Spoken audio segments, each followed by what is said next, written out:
মারাত্মক স্বাস্থ্য ঝুঁকিতে বসবাস করছে শহরাঞ্চলের বস্তির শিশুরা। নোংরা, অপরিচ্ছন্ন ও অস্বাস্থ্যকর পরিবেশে বসবাস করায় নানা রোগে আক্রান্ত হচ্ছে এই শিশুরা।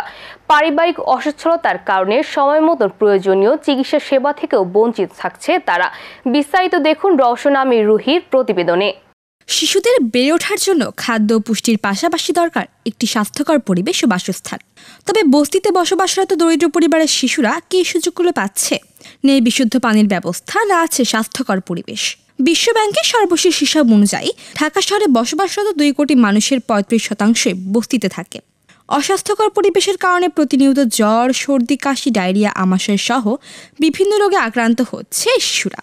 তবে পরিবারের আর্থিক দুরবস্থার কারণে প্রয়োজনীয় চিকিৎসা সুবিধা থেকেও বঞ্চিত হচ্ছে তারা। তোমরা যে ময়লা পরিবেশের মধ্যে খেলছো, তোমাদের অসুখ করে না? কোন কোন অসুখগুলো তোমাদের বেশি হয়? জ্বর, ঠান্ডা, কাশি।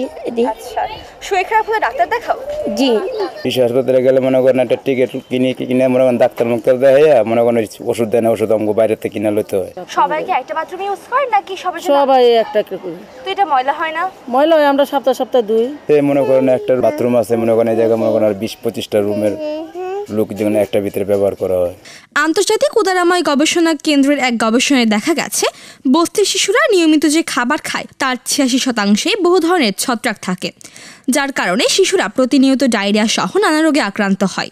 প্রথম কথা হচ্ছে এই বাচ্চাগুলো কিন্তু একটু নেগলেক্টেড, তাই না? তাদের প্রতি এরা নিজেরাই বাইরে থাকে, ফ্যামিলি অত কেয়ারও নেয় না, হয়তো ফ্যামিলি মেম্বাররা কাজ করতে যায়, কাজেই প্রাথমিকভাবে দেখা যায় যে এদের চিকিৎসাটা হয় না।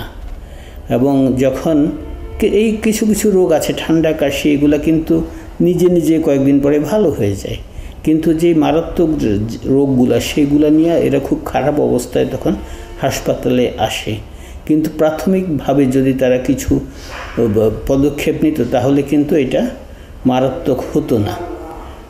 কাজেই এরা অত বেশি যেটা কেয়ার সিকিং বলি, যে হাসপাতাল বা ডাক্তারের পরামর্শ এটা নেওয়া এদের পক্ষে সাধারণত সম্ভব হয় না। স্বাস্থ্যসেবা প্রতিটি শিশুর মৌলিক অধিকার, তবে দারিদ্র্যের কবলে পড়ে বস্তি শিশুরা এই সুযোগ থেকে বঞ্চিত থাকছে। বস্তিতে তাদের জন্য ক্যাম্প স্থাপন করা দরকার, তাদের স্বাস্থ্য জ্ঞান সম্পর্কে তাদেরকে উদ্বুদ্ধ করা দরকার। শুধু তাদেরকেই না, তাদের বাবা মাকেও জানা দরকার, কারণ সারাদিন কর্মজীবী বাবা মা বাসার বাইরে থাকে, এই বাচ্চাগুলো অবহেলা অযত্নে বেড়ে ওঠে।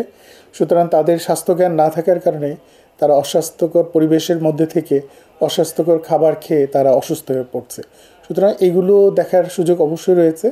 এগুলো যদি ক্যাম্প ভিত্তিক করা হতো, বস্তি ভিত্তিক করা হতো, তাহলে আমরা এটা ডিসেন্ট্রালাইজ করতে পারলে এটা বাচ্চারা উপকৃত হতো।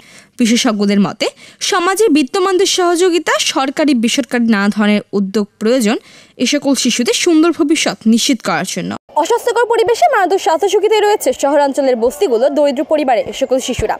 থাকা খাওয়ার পাশাপাশি চিকিৎসারও ঘাটতি রয়েছে তাদের। সমাজে বিত্তমানদের সহযোগিতা, সামাজিক সচেতনতা ও পারিপার্শ্বিক উন্নয়নই পারে এ সকল শিশুদের স্বাস্থ্য ঝুঁকি কমাতে, এমনটাই বলছেন বিশেষজ্ঞরা। রওশন আমির রুহি, আমরা করব জয়, ATN বাংলা, ঢাকা।